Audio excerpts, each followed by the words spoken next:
So let's begin by settling the body, adopting a stable, comfortable, upright position serviceable for meditation. So we think about keeping our feet flat and our back straight, torso open, hands in the lap, right over left with the palms upturned and the thumbs gently touching. Our eyes are gently closed or slightly open, making sure we let in enough light to remain alert. We try to maintain an awareness of not slouching, not leaning, but we also let go of any unnecessary tension or rigidity in the body, relaxing into a stable, comfortable, upright position. Just allowing the body to fall into place.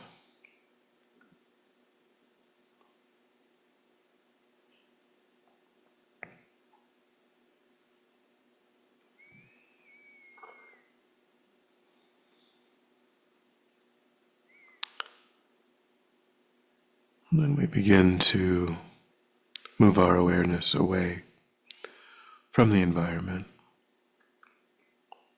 going inward,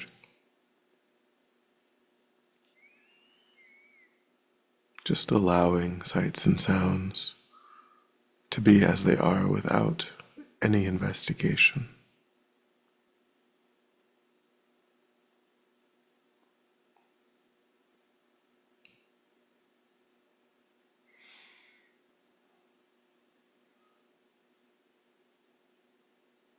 We start to concentrate that awareness in the present by attending closely to any sensations that are arising, both accompanying the in-breath and the out-breath in the space around the opening of the nostrils, attending to whatever it is that we can perceive, giving ourselves the instruction to notice quickly when anything other than that one physical sensation is arising in the mind, and then without judgment or frustration to lift our awareness up from those distractions and to place it gently but firmly again and again on the breath.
And then when the mind feels more calm, we'll generate a broad and altruistic motivation for our time. Spending a moment to get in touch with the genuine desire that arises in our own mind to be happy, to be free of suffering.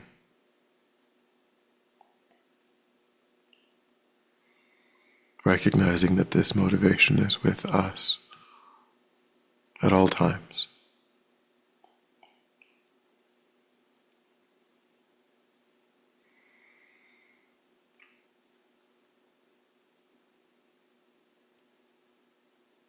So too is that motivation present in the mind of every other sentient being at all times.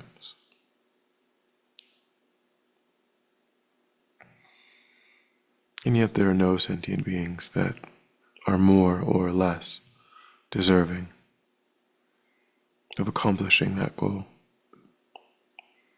Every sentient being has an equal claim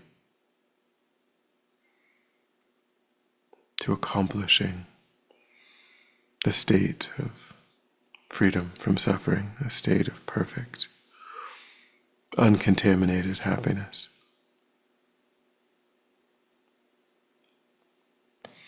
And so to use this life to work only for our own interests is quite limited.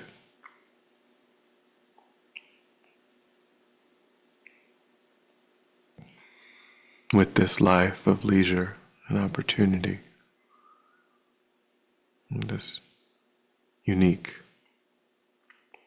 sharp intelligence of a human being, we can work for the benefit of all other sentient beings as well as oneself.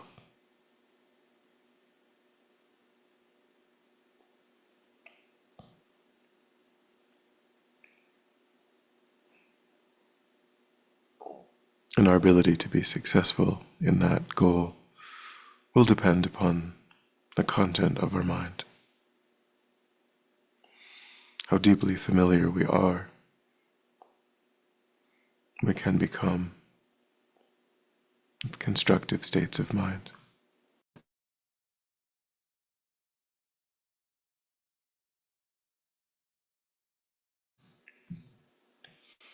How successful we can become at producing and ultimately eliminating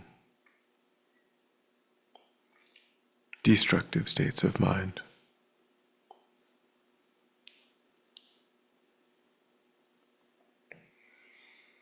So that process of genuine inner transformation is the purpose of our time, enabling us to dedicate ourselves to being of benefit to others.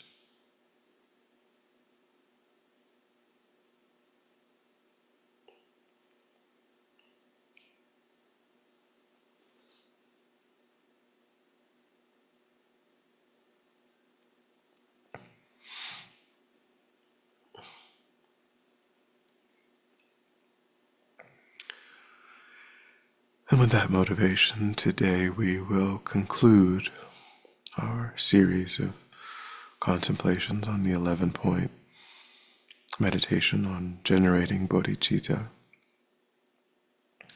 So let's begin by briefly reviewing the steps that we've engaged in so far. And just in your mind, try to briefly recall each step as though a glance meditation on this topic. So we began by generating the mind of equanimity, the mind that has equal regard for friend, enemy, and stranger,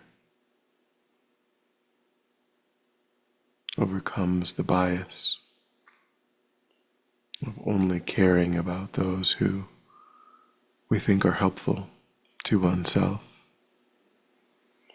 being averse to those who we think are acting against our interests, and being indifferent to those who aren't in a position to be helpful and have not yet been harmful. Those that we think of as strangers.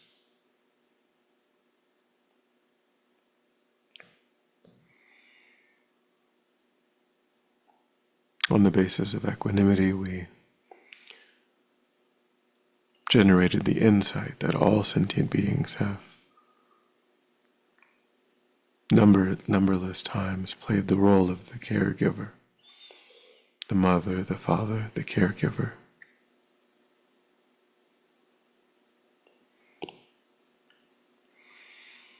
That there are no sentient beings who haven't had countless opportunities to be in that relationship with the mind that is associated with this form in this lifetime.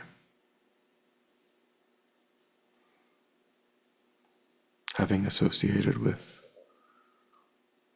nearly infinite forms over nearly infinite lifetimes.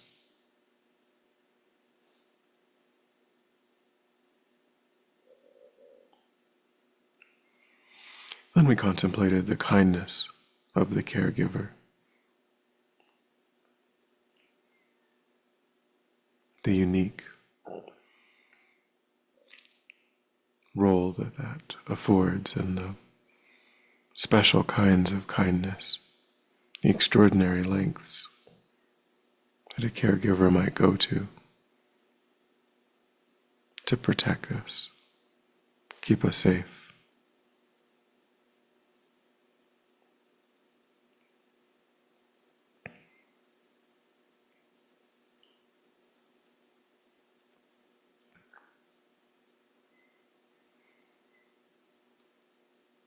But then as well, we are surrounded by billions of other sentient beings. And they too show kindness.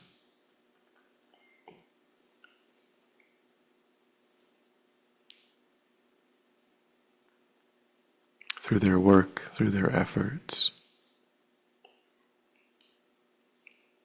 and create stable societies, functioning economies.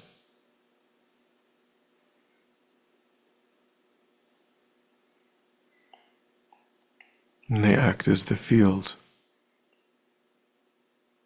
within which we develop our own good qualities through the practice of patience, ethics, generosity, love, compassion.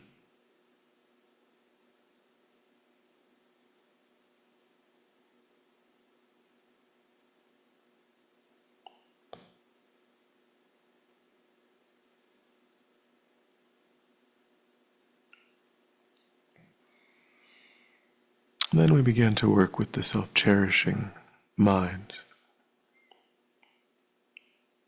by equalizing not only friend, enemy, and stranger, but equalizing oneself with friend, enemy, and stranger.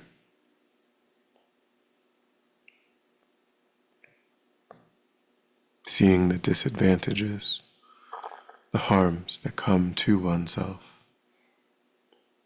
and the harms that are visited upon others when the mind of self-cherishing is followed. That narrow self-preoccupation.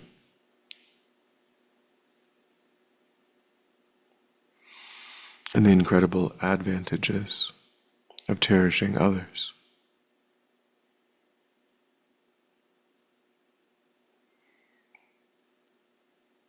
Thinking about the needs of others. Actively working for their benefit. Seeing oneself as a helper to all sentient beings.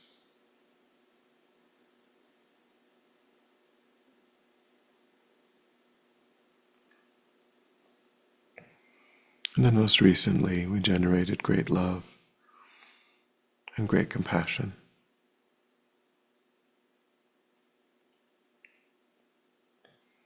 Seeing the suffering of sentient beings as unbearable, wanting them to have perfect happiness.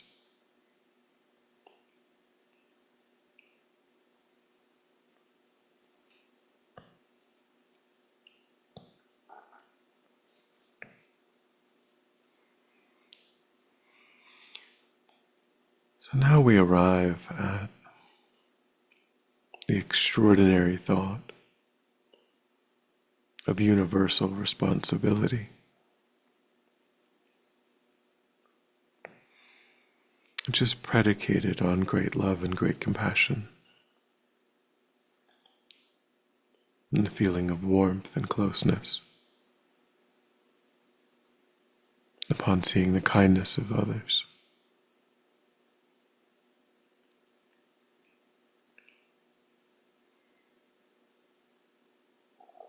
If we wish for their happiness, if we wish them to be free of suffering, then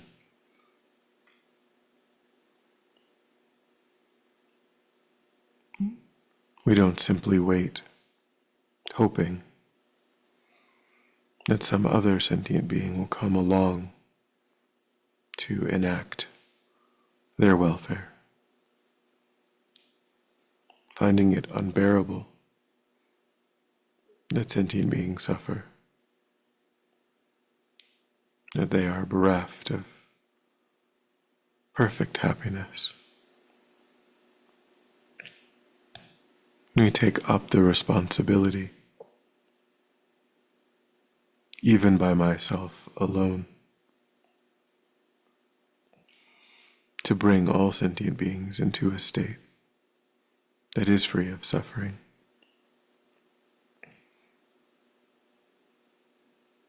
one in which they can experience genuine, perfect happiness, perfect bliss.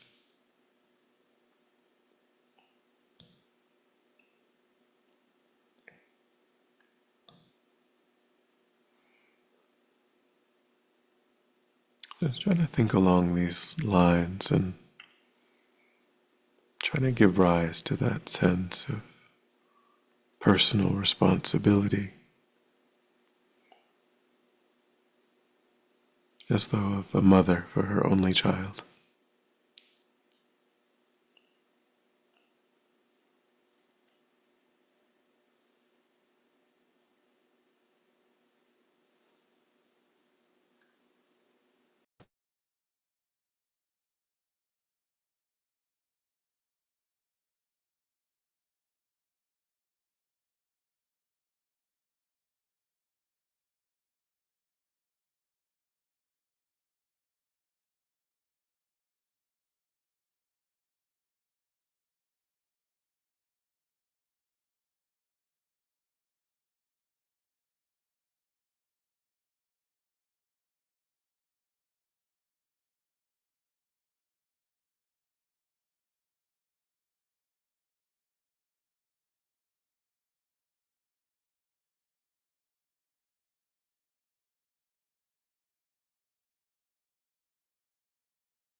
And then the final step is the generation of bodhicitta itself.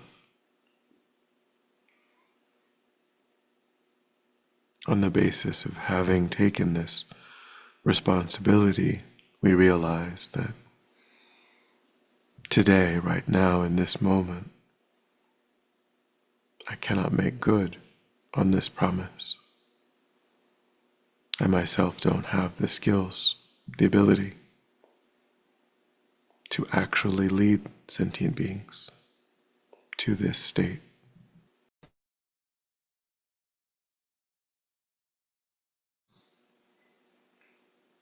And so I must achieve enlightenment myself.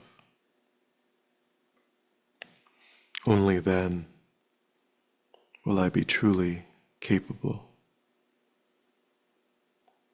of actually being able to benefit sentient beings in this way.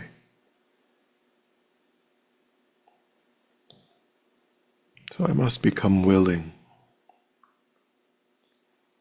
to engage in the path that leads to enlightenment, to ripen my own mind, to unlock my own potential, for the benefit of others.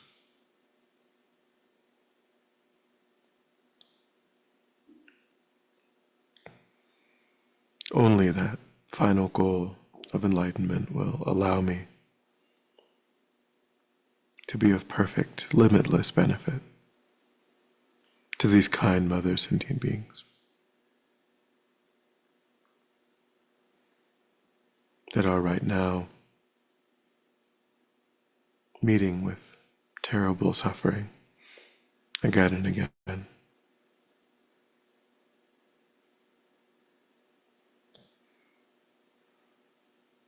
To give rise now to a determination to be strongly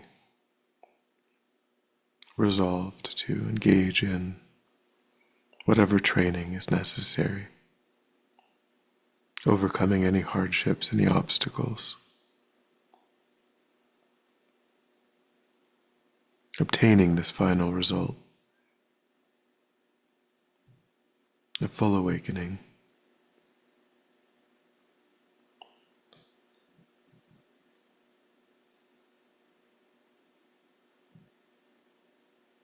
And try to rest your mind without distraction in that sense of unshakable resolve.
And then when you're ready, we'll come back together.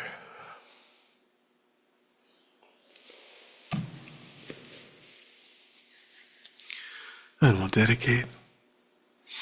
So recollect your altruistic motivation and think that by having engaged in this contemplation, you've actualized that motivation, which has generated positive energy in the mind. And think that you freely offer the fruit of your practice, that positive energy, for the benefit of all sentient beings without exception. Thinking strongly when this positive energy ripens, may it serve as a cause and condition to eliminate war, conflict, poverty, famine, disease, disasters, all painful inner and outer conditions. May it fully ripen the minds of all sentient beings. May they quickly meet perfect teachers and arise in a state of full enlightenment. May I too achieve the state of enlightenment so that I might work for the benefit of sentient beings perfectly. May any obstacles facing the Guru's long life be completely dispelled. And may I and all sentient beings in this moment come under the joyful care and guidance of enlightened beings. May we be guided and protected until we swiftly achieve that state of enlightenment.